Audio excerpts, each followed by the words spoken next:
Welcome to my YouTube channel rank up RC. आज का हमारा टॉपिक है नाउन। नाउन को हम हिंदी में बोलते हैं संज्ञा। तो आज हम देखो बहुत अच्छी तरीके से आपको बताएंगे कि संज्ञा क्या होती है और इसके कितने प्रकार होते हैं, बहुत अच्छी तरीके से समझाएंगे। देखो तो सबसे पहले आप देख लीजिए संज्ञा की परिभाषा। सबसे पहले हमें ये जानना है कि हमारी संज्ञा होती क्या है। तो देखो जिस शब्द से किसी व्यक्ति, वस्तु, पशु या भाव का बोध होता है उसे ही हम संज्ञा कहते हैं। उदाहरण में समझ लीजिए राम, दिल्ली, किताब, कुत्ता, खुशी। तो देखो राम हमारा क्या हो गया, राम किसी व्यक्ति का नाम हो गया, राम हमारा क्या हो गया, व्यक्ति का नाम हो गया। अब वस्तु, तो वस्तु हमारी क्या हो गई, इसमें किताब हमारी वस्तु हो गई। दिल्ली किसी स्थान का नाम हो गया कि नहीं हो गया।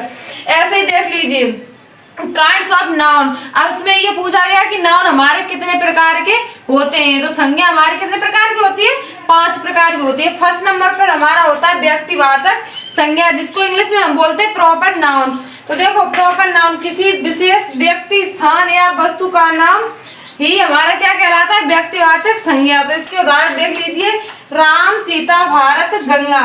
किसी विशेष व्यक्ति, स्थान, ये देखो राम, सीता, भारत, गंगा, ये विशेष नाम है हमारे लिए, है कि नहीं है। तो ये हमारे किस में आ जाते हैं, व्यक्तिवाचक संज्ञा में आ जाते हैं। अब सेकंड नंबर पर हमारा आता है जातिवाचक संज्ञा। तो जातिवाचक संज्ञा को इंग्लिश में बोलते हैं कॉमन नाउन।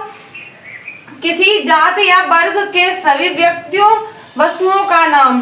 तो देखो लड़का, लड़का अलग जाति हो गई। शहर, ये किसी स्थान का नाम हो गया। नदी, किताब, जो जातिवाचक संज्ञा में मतलब कॉमन चीज जिसमें आती है उसे ही हम जातिवाचक संज्ञा कहते हैं। देखो इसका तीसरा टाइप है द्रव्यवाचक संज्ञा, जिसको हम इंग्लिश में बोलते हैं मटेरियल नाउन।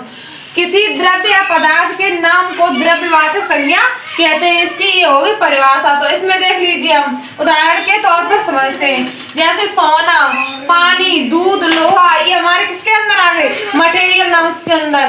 तो अब फोर्थ नंबर पे हमारा क्या होता है, समूहवाचक संज्ञा, जिसको हम इंग्लिश में बोलते हैं कलेक्टिव नाउन। इसकी डेफिनेशन देख लीजिए, किसी समूह या झुंड का नाम को ही हम समूहवाचक संज्ञा कहते हैं। तो देखो इसके एग्जांपल्स नहीं लिख पाए, इसके एग्जांपल्स हो जाएंगे, जैसे एग्जांपल में लिख लीजिए, जैसे सैनिक,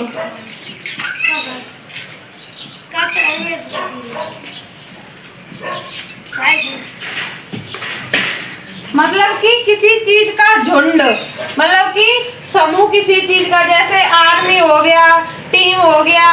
ऐसे ही हमारे समूहवाचक संज्ञा के अंदर आ जाते हैं। अब फिर लास्ट हमारी होती है भाववाचक संज्ञा, जिसको हम इंग्लिश में बोलते हैं एब्स्ट्रैक्ट नाउन। तो इसमें देख लीजिए किसी भाव, गुण या अवस्था का नाम जिसे छू नहीं सकते उसे हम भाववाचक संज्ञा कहते हैं। इसमें देखो सिर्फ भाववाचक संज्ञा में हम ओनली भाव को हम प्रकट कर सकते हैं, जैसे प्रेम, प्रेम को हम छू सकते हैं एक दूसरे के प्रति। हमें मतलब प्रेम हो किसी के, मतलब उसे टच तो कर नहीं सकते, उसे महसूस किया जा सकता है। जैसे खुशी, खुशी हम किसी को बता सकते हैं कि हम कितने खुश हों, इसको भी हम क्या कर सकते हैं, महसूस कर सकते हैं। ईमानदारी, दुख, ये सारे हमारे भाववाचक संज्ञा के अंदर आ जाते हैं। ये हमारे सब, ये जो हमारे वर्ड है ये हम हमारे भावों को प्रकट करते हैं। अगर आज का टॉपिक आपको अच्छा लगा हो तो हमारी क्लास को लाइक, कमेंट, शेयर कीजिएगा। धन्यवाद।